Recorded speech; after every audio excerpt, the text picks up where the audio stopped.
Welcome. This unit we are going to learn about different types of chemical reactions.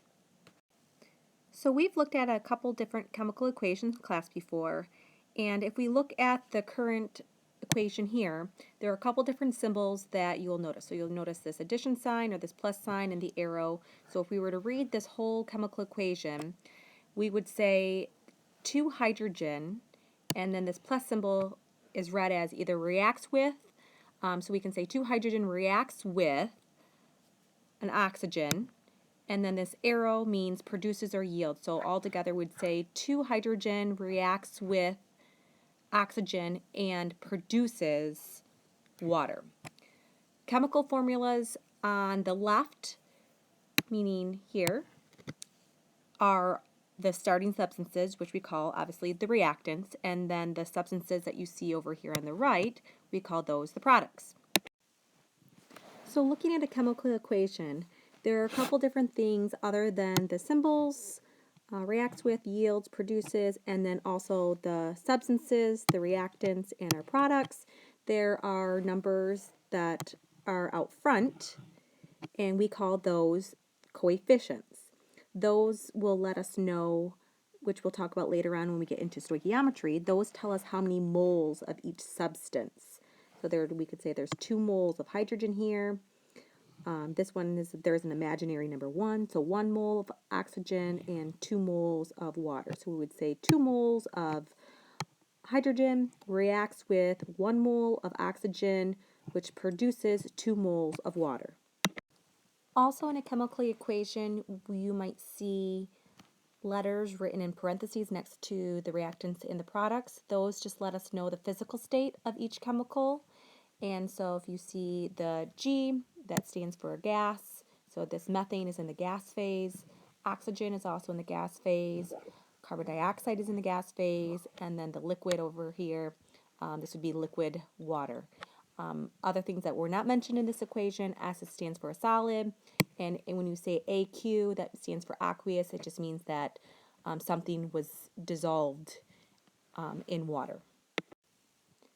So we've talked about the law of conservation of mass before in past units, and it basically just says that substances are neither created nor destroyed, they're just rearranged into new things. So if we were baking a cake, if you took all the substances and massed them before the reaction, and then you were able to contain all the solids, liquids, and gases in the final product, the mass of all the reactants should equal the mass of the products. When balancing chemical equations, one thing we need to keep in mind is that we never change the formulas. So we have potassium is reacting with sulfur, which is producing potassium sulfide. So we're going to keep the formula as is, but we have to keep the law of conservation of mass in mind, and we have to make sure that the number of atoms on our reactant side equal the number of atoms on our product side. So I like to kind of make a T chart and kind of just draw a line right underneath that arrow and then write the different types of elements that you have on both sides of that line and then total them. So on my reactant side, I have 1 atom of potassium and 1 atom of sulfur. On my reactant side, I have 2 atoms of potassium and 1 atom of sulfur. So right now it currently does not obey the law of conservation of mass because there's more atoms of potassium on the product side than there is on the reactant side. So if we need more of a certain substance, we are going to add those coefficients, the large numbers out in front. So you can kind of start where you need. This one's a simple, so we see we need more potassium. So what we can do is we can just add a coefficient of 2 out in front of the potassium, which then changes the 1 into 2.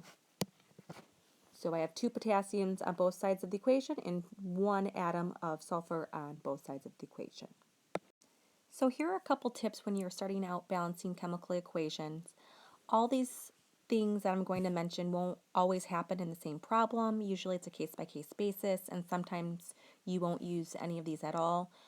Sometimes you'll just kind of look at an equation and kind of realize what you need to do, or kind of start with whatever jumps out to you at first. We'll go through a couple equations in just a couple seconds, but let's talk about these tips here.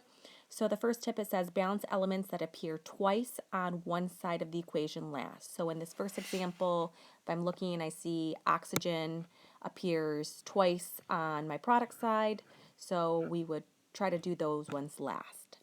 If by chance you have a polyatomic ion in your equation, then try to, if they appear the same on both sides, so in this case we have carbonate, CO3, and I also see carbonate on my product side, CO3.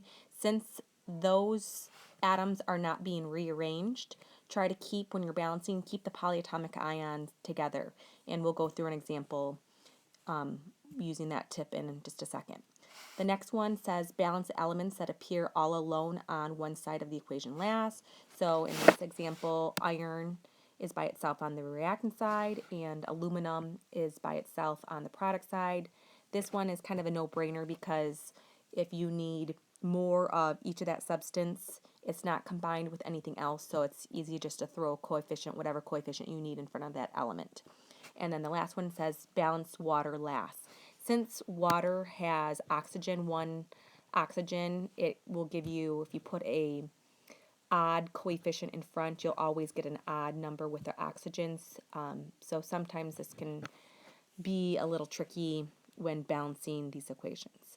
When balancing chemical equations, it's usually a trial and error process. You'll add a coefficient, which will change one of the elements, but then it will also change another, so you might have to go back and change it again, which we'll see here in a second.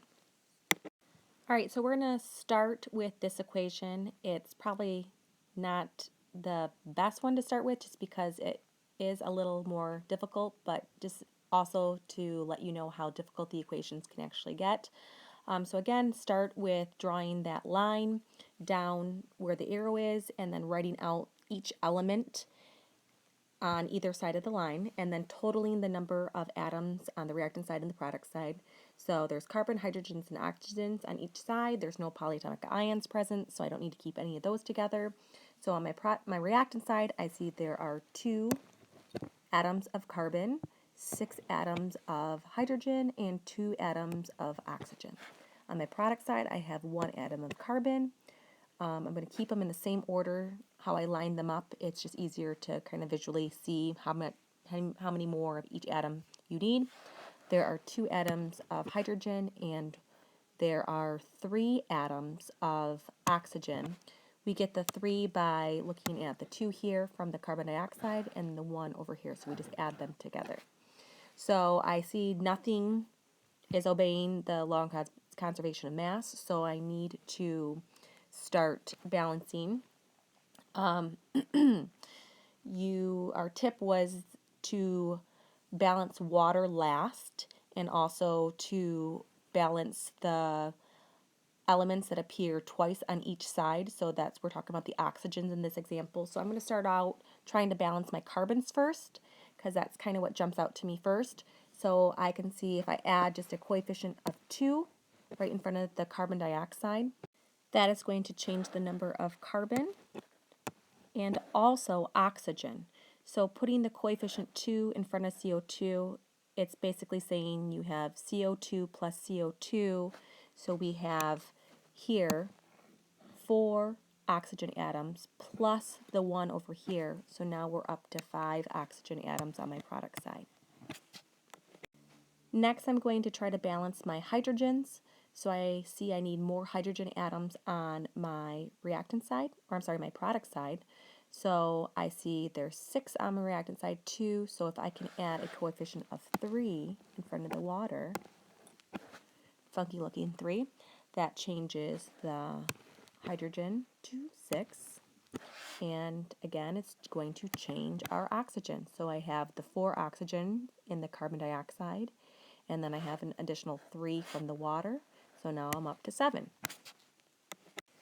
So there isn't a whole number that I can put in front of the oxygen over here on my reactant side that is going to give me a number of 7 to match the 7 over here on the product side.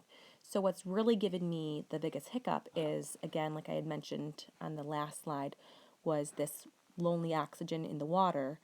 As long as I have an odd number in front here, this coefficient, I'm always going to get an odd number for the number of oxygens, which again, I won't be able to put a whole number in front of this oxygen to get it to match.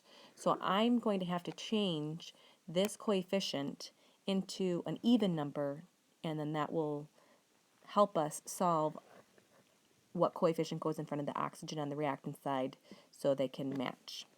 So I'm going to start off by changing the coefficient in front of the water. I'm going to start by adding a 4 and see how that changes it. So that is going to change my hydrogen to 8, and then also changing my oxygen. So I have the 4 oxygen in the carbon dioxide and now 4 oxygens in the water, so now I'm up to 8. So it throws it off a little bit more, and now if I try to balance my reactant side, if I'm trying to change the number of hydrogens, there isn't really anything I can get it to 8. So I can either change the 4 into the next highest even number, or I can go over my reactant side and add a 2 in front of C2H6, which will now change my carbons to 4 and my hydrogen to 12. And then I can go back over on my product side, change the 4, letting me erase that, 4 to a 6, trying again balancing out my hydrogens, and I have that changes to a 12. And now I need to balance out my oxygen, so I have the 4 from the carbon dioxide, 2 times 2 is 4, plus the 6, so now I'm up to 10 oxygens. Again, trial and error, and that now gives me a chance of putting a 5 in front of the oxygen on my reactant side, which now is 5 O2, so O2 plus O2 plus O2 plus O2 plus O2, up to 10. And the only thing that's not balanced is my carbon atoms, so I can change the coefficient here 2 to a 4, and that changes that to a 4. But again, that changes my number of oxygens, so now I have a total of 8 oxygens in my carbon dioxide, so CO2 plus CO2 plus CO2 plus CO2, that gives me 8 oxygen, and then plus the 6 in the water, so now I'm up to 14. But again, I can easily change my coefficient in front of that singular oxygen molecule, and if I change that now to a 7, that gives me 14 oxygen atoms on my reactant side. So I just double check everything, 4 carbon atoms on each side, 12 hydrogen atoms on each side, and 14 atoms on each side. If by chance you overbalance it and your coefficients can be reduced, then do it. But since we have this odd number coefficient in front of the oxygen, I can't reduce any of these other coefficients, and my equation is finally balanced. For this next chemical equation, we are going to balance. The tip was that if you have polyatomic or the same polyatomic on both sides of the reactions, when you take your inventory of the number of atoms, you keep that polyatomic together rather than breaking it up into the individual elements itself. In this example, we have aluminum carbonate. On the reactant side, I'm going to list out my atoms. So I have aluminum, and I see that there is carbonate here and also carbonate here. So instead of breaking up the carbon and the oxygen, I'm just going to write CO3. And then we have copper and also chlorine. And I'm going to write the same elements on the product side. And now total the number of atoms. So on my reactant side, I have 1 aluminum, 3 carbonates, 1 copper, and 2 chlorines. On my product side, I have 1 aluminum, 2 carbonates, 1 copper, and 3 chlorines.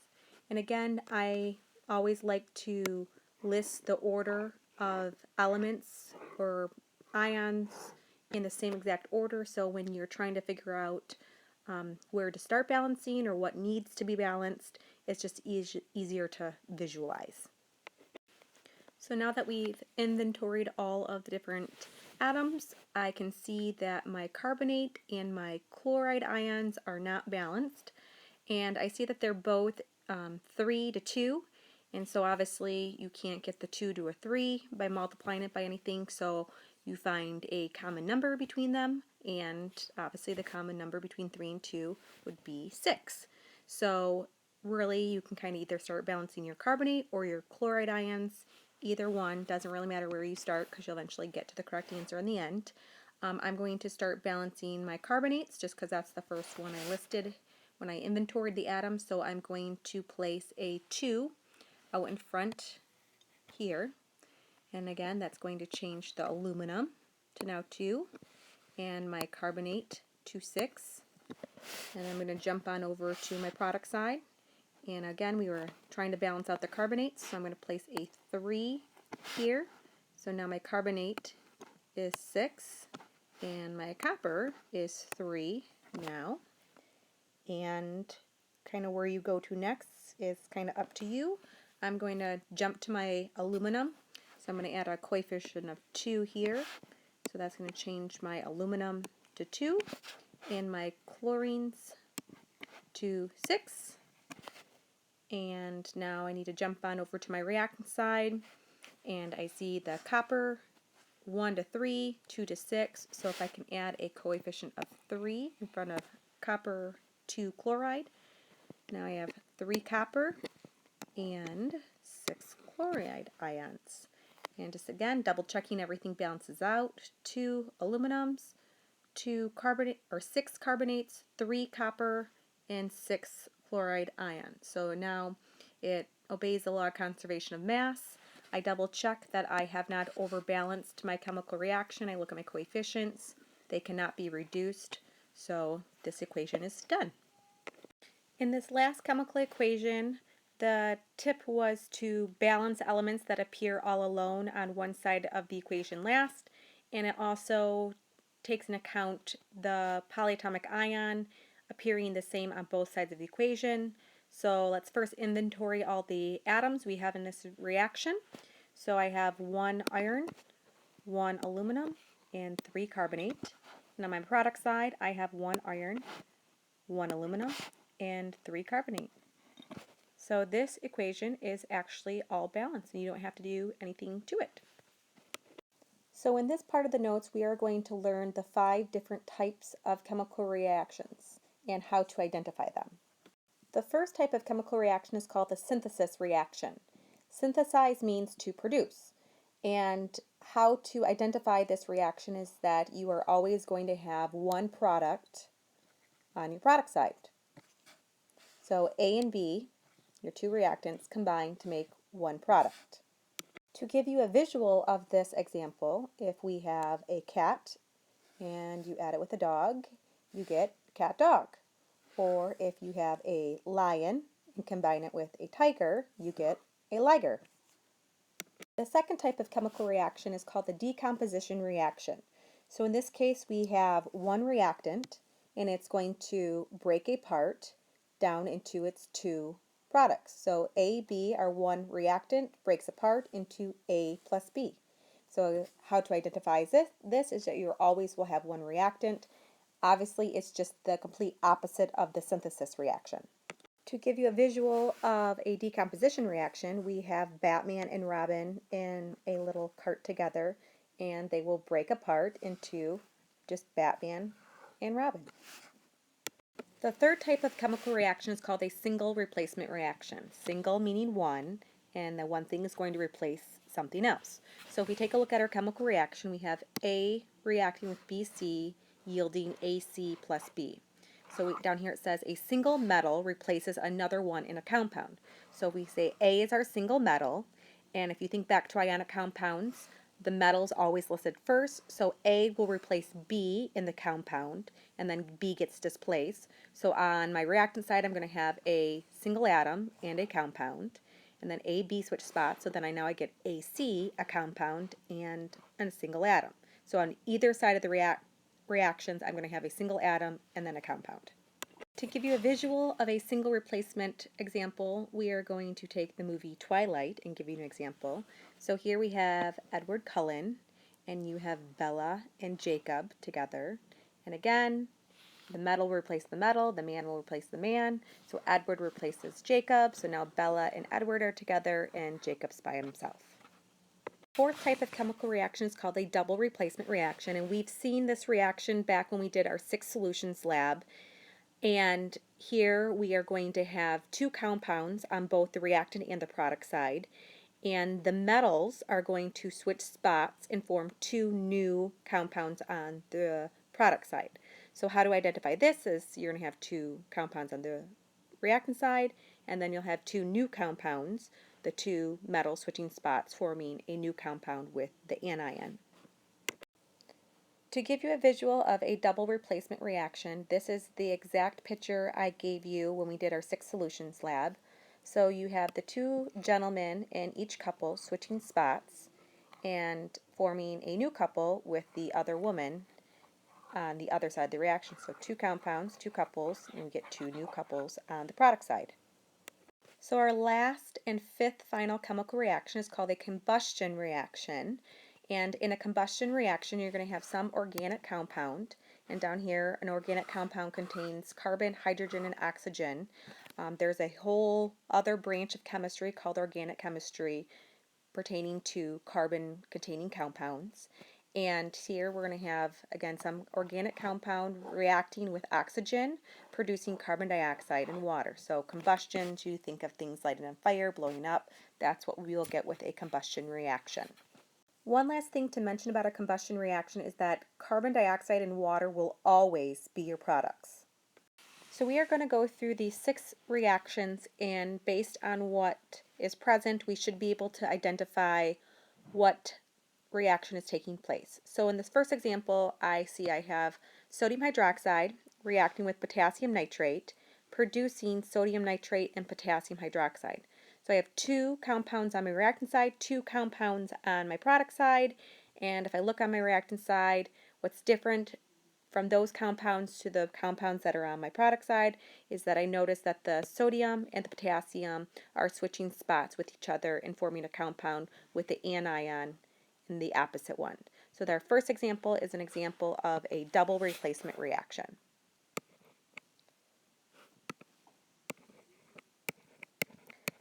And the example number 2, I have methane, a carbon-containing compound, reacting with oxygen, producing carbon dioxide and water. So here we have a combustion reaction.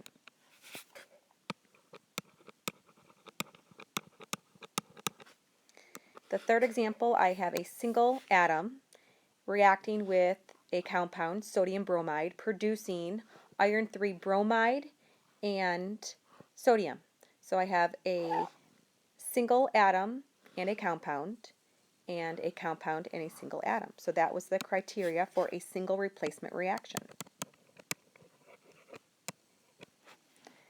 In the next example, we have a compound, calcium sulfate, reacting with magnesium hydroxide, producing calcium hydroxide and magnesium sulfate. So I have two compounds on my reactant side, two new compounds on my product side, and again I can see that the two metals in the reactant side are switching spots and forming new compounds for my product side. So this one is another example of a double replacement reaction. In the fifth example, I see lead reacting with oxygen, producing lead 4 oxide. So I have two reactants making one product, and that was our hint that it was going to be a synthesis reaction. And then our last example, we have sodium carbonate, one reactant breaking apart into sodium oxide and carbon dioxide. So if you have one thing breaking down into two or more things, that was our hint that it was a decomposition reaction.